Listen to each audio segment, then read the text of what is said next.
Hello, friends. This is Dave Hurwitz, executive editor at ClassicsToday.com, here with the Guarneri Quartet box. Oh, yes. Wow, baby. How many discs is this? It's lots of them.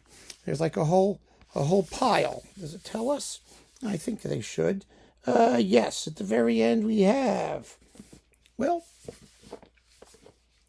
of course, it's impossible to read because the color of the discs is the same as the color of the, oh gosh, the way they package these things, it's enough to make you scream, isn't it? 49 discs. There we go. A very considerable legacy, considering that they remade all kinds of stuff when they moved to Philips later on in their career, but they had a very different sound then, or somewhat different sound then, let's put it that way. Now, some of this stuff, since they made a bunch of recordings with Artur Rubinstein, is available in the Rubenstein box, or in several Rubenstein boxes, because there's like this one, for example, which I have sitting here. Artur Rubinstein plays Brahms. Well, that has the Guarneri Quartet in some things, but, you know, there's not a lot of like crazy duplication. Now, the interesting thing about the Guarneri Quartet, first of all, they're one of the great quartets of the 20th century. There's no question about that. And they stayed essentially intact, at least as far as these recordings go, from the mid-1960s all the way up to about 2001, when the cellist, 2000, somewhere in there, David Sawyer, the original cellist, left, and his pupil, Peter Wiley, took over. But you still have essentially the same people. It was a very stable population, and they made music in a very stable way. That's not to say boring. In fact, what was interesting about them was their cultivation of a certain distinctiveness within the group of four. Not that they couldn't blend, not that they didn't all play together, but they had a way of creating the idea of four people, individual people, working that was really kind of interesting and different from what everyone else was doing. It's a subtle difference because we're talking about chamber music, but it was there, it was real. And they were a little bit taken for granted, particularly in the United States, because the United States has never known what to do with chamber music. Particularly, we had the Juilliard Quartet, which was like amazing and was the one that everybody talked about. They got a lot of the PR. And there were other quartets that were not American in origin, but which were living here. The Hungarians, the Budapests, all those people. They were all buzzing around. So Guarneri's, when you had to do the same stuff that everybody else did, like the Bartoks, well, the Juilliard was doing those every 15 minutes, or the Beethoven quartets. Well, everybody does the Beethoven quartets. So the Guarneri did a lot of less common chamber music for its day, which was great, except that you can't sell it because nobody cares about chamber music. So as a result of all of this, their legacy has, despite being respected in musical circles, their legacy was not as, I think, highly valued as a box like this proves it to be. If you actually listen, you'll find some amazingly excellent music making going on here. Never mind their recordings with Artur Rubinstein and other famous string players. So let's go through the 49 discs. Let's see what's in here, and you'll see what made them special. That is, what made them special in terms of their repertoire choices and their ideas. Well, one thing I'm missing here is there's no Haydn. Well, there was an opportunity there, but of course Haydn wasn't selling it then either. So what can you do? Anyway, let's just go through this and stop moaning and complaining and BSing about everything, right? We should talk about the music. CD1. Here we are. Smetana Quartet number 1, From My Life, Dvorak Quartet number 14. What an interesting decision for a first recording, right? This was made in 1965. First of all, the Dvorak 14th Quartet, his last quartet, and a screaming masterpiece, if ever there was one, is as good as unknown. It was totally unknown when they did it, and practically unknown today. It remains because everyone does the American quartet or the Slavonic quartet, numbers 10 or numbers 12. But 13 and 14, his late masterpieces for quartet, despite everybody respecting them, they don't get much attention. So doing that was daring, and the Smetana Quartet number 1, From My Life, is harrowing and marvelous. The performances are terrific. Absolutely first class. As idiomatic as anybody's and beautifully done. Next, we have some Mozart quartets. Two of the Prussians. Let's see, number 22 and 23 is quartets 22 and 23. And those are nice to have. I'm not fans of the works particularly, but they play them very, very well. I like the way they dig into the music, and the way that the middle parts, the second violin and the viola, really sort of, come out and aerate the texture. It's nice. It's very, very well done. Tchaikovsky, his sextet, Souvenir de Florence, with Misha Schneider and Boris Kreut, extra players. Oh, gosh, those are fun. I mean, that's such a wonderful work. It doesn't get the attention it deserves either. So you can see that with their first 3 discs, they sort of threw down the gauntlet. Their willingness to work with partners, to explore chamber music beyond just the quartet medium, and pick works that were not done to death, but are still major works. It was smart. It was smart programming. So CD4. Mendelssohn, Quartet number 2, which is really Quartet number 1. It's in A minor. It's fabulous, brilliant, brilliant work. Coupled to the Grieg Quartet, which is also not something that you encounter every day. It's all written in double stops, the Grieg Quartet. It sounds like an orchestral work. It's a strange piece, but fun to listen to. Then we've got the Brahms Quintet with Artur Rubinstein, the quintet in F minor. Yay! I mean, it's a very good performance. It's a wonderful. Rubenstein was like 80 when he started doing these things, by the way, but he was still in pretty good shape. And he was in very good shape, actually. And he obviously enjoyed these collaborations because he hadn't done any chamber music in thousands of years. So this was a wonderful marriage of, old school and newer school. And there was electricity there. There really was. These are wonderful performances. Then we've got Beethoven quartets. And the Beethoven quartets are all, I think, extraordinarily well done and successful. Some people have said they're not as introspective as, some of the great introspective people. Well, you know what? Good. We have enough introspection. Let's have a little bit of extrospection. And they're exciting, especially the Opus 18 quartets, which usually, often bore me to tears. Let's put it that way. Here they don't. They really don't. The late quartets, pick your definition of sublime and leave me alone. I think they're really, really nice performances. Then we've got the Brahms piano quartets with Rubenstein, which are absolutely wonderful. Of course, you don't need all the players. We have John Daly, violin, Michael Tree, and David Sawyer. Arnold Steinhardt, who's the principal violin of the group, is not participating in that particular ensemble. He's in the third quartet or the second quartet. There he is. In the second quartet. He also writes a very nice note for this, by the way. Steinhardt's been kind of a literary person since he retired. The group broke up in 2009, and Steinhardt went on to write a couple of books and done all kinds of things like that. Very interesting, by the way. Also, the Schumann Quintet, that's in here. That's terrific. Then let's see, we've got some more Beethoven, the late quartets we already talked about. The Beethoven early quartets. Okay, that's that.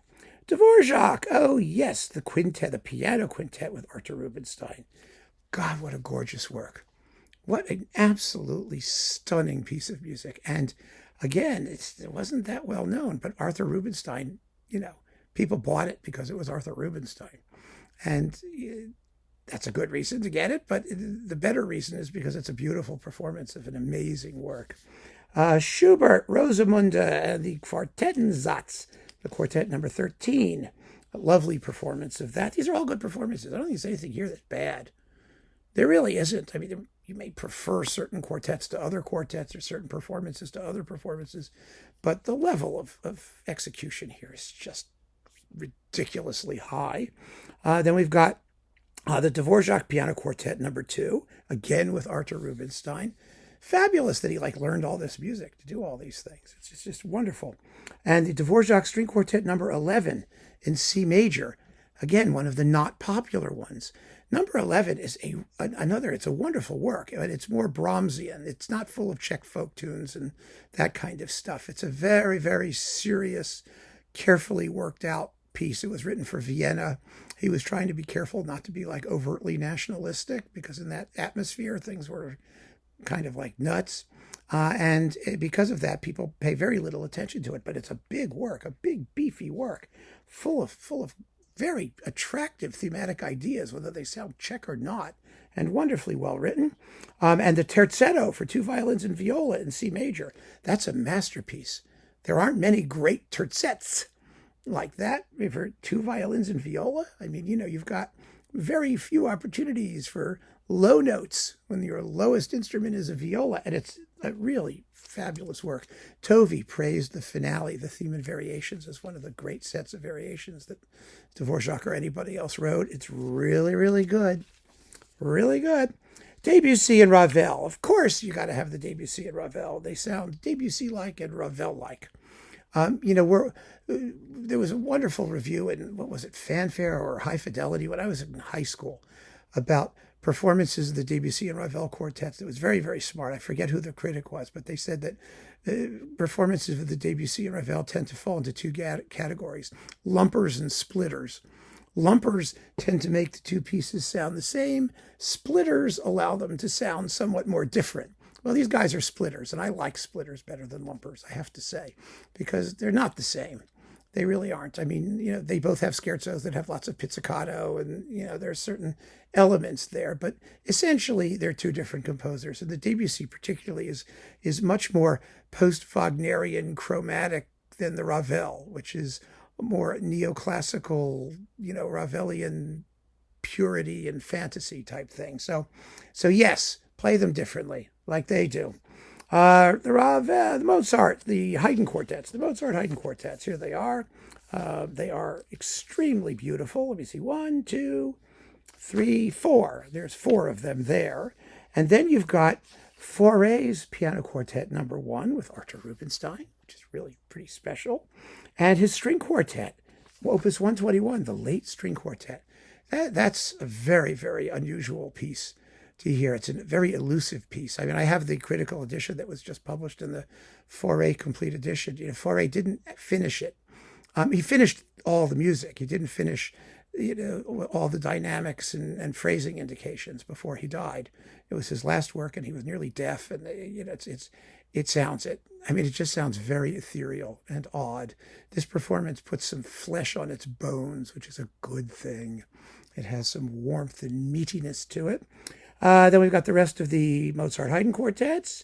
Schubert. Oh, the Schubert quintet with Leonard Rose. Oh, can you ever have too many recordings of the Schubert quintet? Really? Is this one of the great, great ones? Maybe not.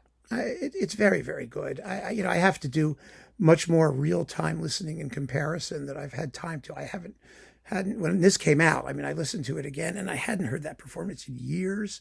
And since I'm going through the box, I couldn't haul out 30 more recordings of the Schubert quintet to see how it all stacked up. But it's a very good performance. Let's leave it at that. And Leonard Rose, I mean, he's no slouch either.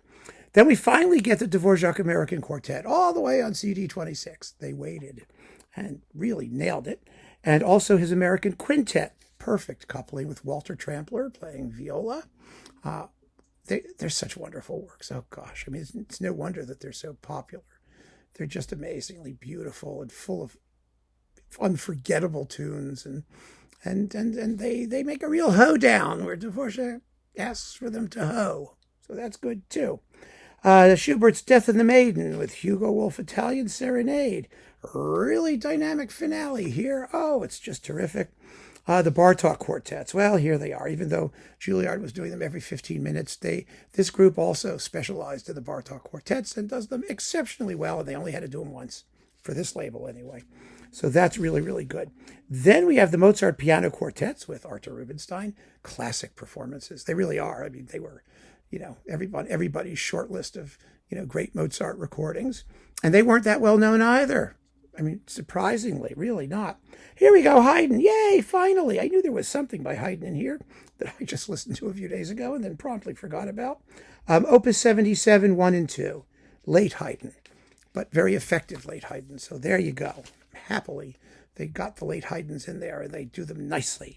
Then we've got the Schubert 15th Quartet, the last quartet, as a single disc. And what else? Beethoven's String Quintet. and Mendelssohn's Quintet number 2. That's right. Oh, what a beautiful work that is. The Mendelssohn quintets also are not as well known as they deserve to be. They're incredibly beautiful. Pinchas Zuckerman was the violist. There's some interesting stuff in the booklet about that because Zuckerman thought he was going to be doing, I think, the first quintet by Mendelssohn, but they decided to do number 2, and he'd never seen it before. So they just handed him the music, and he did it. He sight read it, the recording sessions, very, very well. You'd never know it. This is one of those things where, it's fun to know the backstory, but only if you ignore the sound of the recording, because you don't need to know anything like that. You don't want to listen to it and say, oh, well, that must be because he was sight reading. You'd never know, really. Some more Haydn. Let's see. Which was this? Opus 20, number 4. Oh, that's a good one. That's a lot of fun. And The Horseman. Yes, that's Opus 74, number 3. The Rider, it's actually called. That is one of the weirdest quartets that Haydn wrote. It's so much fun. So much fun. It's the one that begins with, bum, nyap, nyap, nyap, nyap, nyap, nyap, nyap, nyap, nyap, nyap. That's the opening. And the finale is ba-da-dum bum bum bum ba-da-da-dum bum bum ba-da-da-da. I wish they'd done more Haydn. They really had the right sound for Haydn because they had that individuality of approach that makes the music sound like it highlights the contrapuntal interest and liveliness of the works. And they should have done more Haydn. Yes, they should have. Brahms and Schumann, complete string quartets. Okay, there they are. The Brahms and Schumanns. These were really good performances for the Schumanns particularly. Because I remember when I used to be at the radio station at WJHU, and we were always looking date for these things. 79. Yeah, that's it. That was it. And these were relatively new then. And we were really excited because there weren't that many recordings out there of the Schumann string quartets that were like recent. And these came out, and it was very exciting when they did. It was the 79, 74, 77. Yeah, they were around then. And they were in the music library at WJHU. So I played all the Schumann quartets, and I got to know them that way. And I was very, very happy to have those available.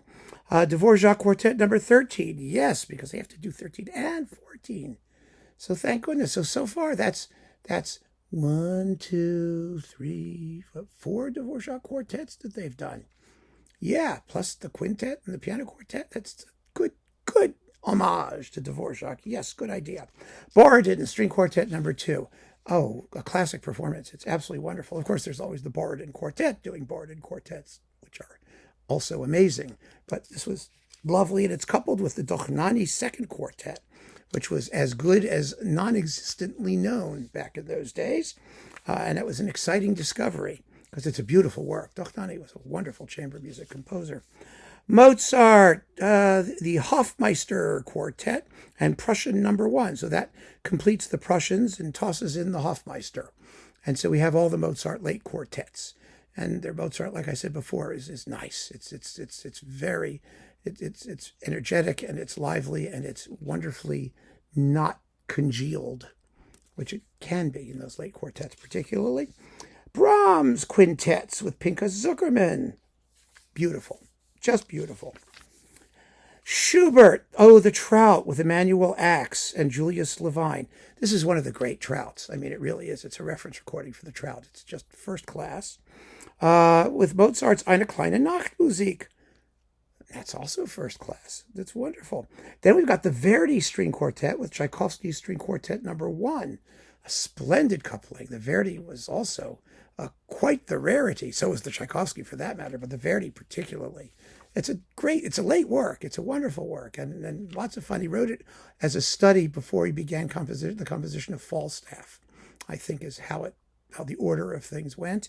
And it's well worth knowing. Haydn, the 7 last words. Yeah, everyone's got to do that in the quartet version, which is ridiculous. You should either do the orchestral version or the oratorio version, because those are the ones that really sound best. For the string quartet version, Haydn authorized it because he had no choice. They were going to do it anyway, and they just took out the woodwind parts and left the string parts and got out the double basses, and poof, string quartet. Nah.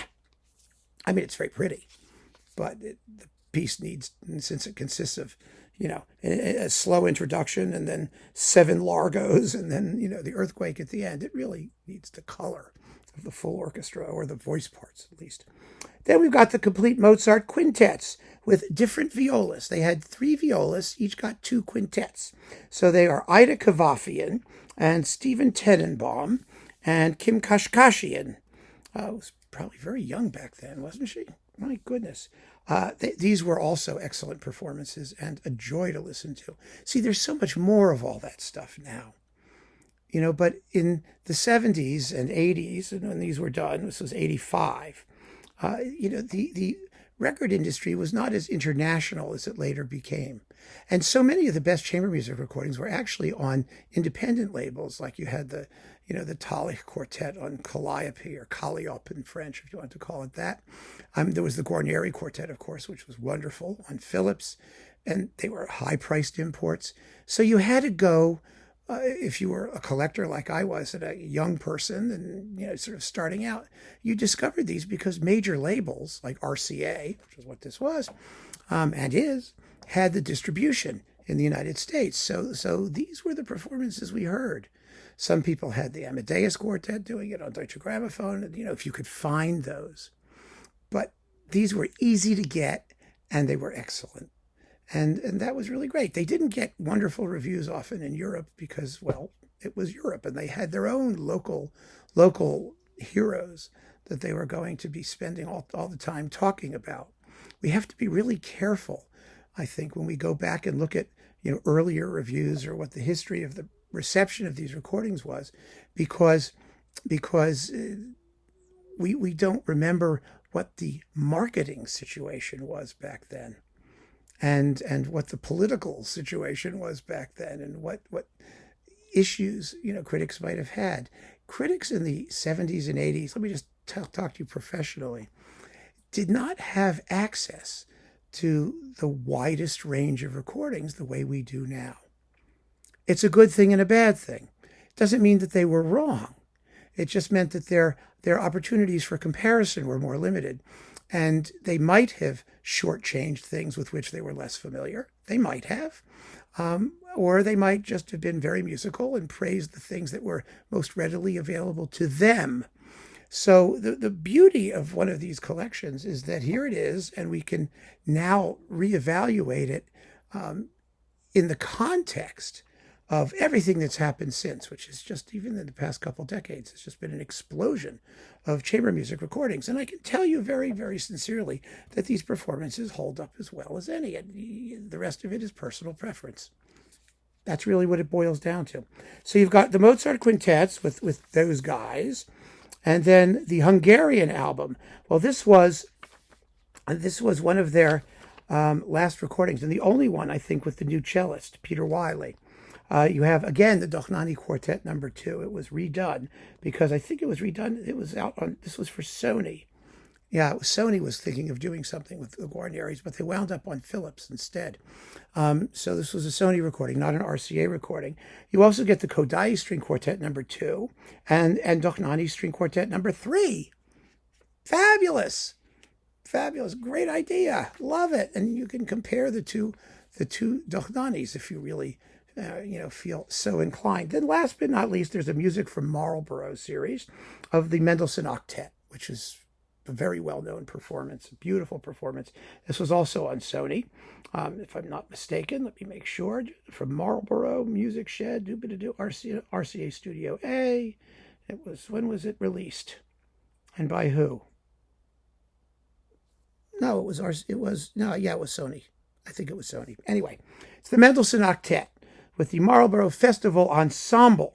So you've got the members of the quartet plus Jaime Laredo, violin, and Alexander Schneider, cello, and Samuel Rhodes, viola, and Leslie Parnas, cello, and other people. So there you go. That's the Guarneri Quartet and Friends. And it's a really, really first-class box. I'm shocked that BMG or Sony actually managed to release it because I have such low expectations. But it is a considerable legacy, and it's outrageous that it shouldn't be available. So it probably won't be available for very long. I'm telling you now. I think the interest of the repertoire and the quality of the performances are such that if you care about chamber music, you really ought to consider getting this box. It's very similar, actually, to the Michel Béroff box that we just talked about. You know, the French pianist Michel Béroff, whose repertoire, selection was also very, very interesting for an artist of his caliber. He didn't do the same old, same old. He did the Prokofiev concertos with no one else was doing it. He did, Messiaen. He did the complete Debussy. He did, he had some, all the Stravinsky piano music, which was terrific. He had his niche. He found a niche by doing some of what everyone else was doing, but a lot of what nobody else was doing. And you could say the same about the Guarneri Quartet. And good for them. So keep on listening, friends. Thanks so much for joining me. Take care.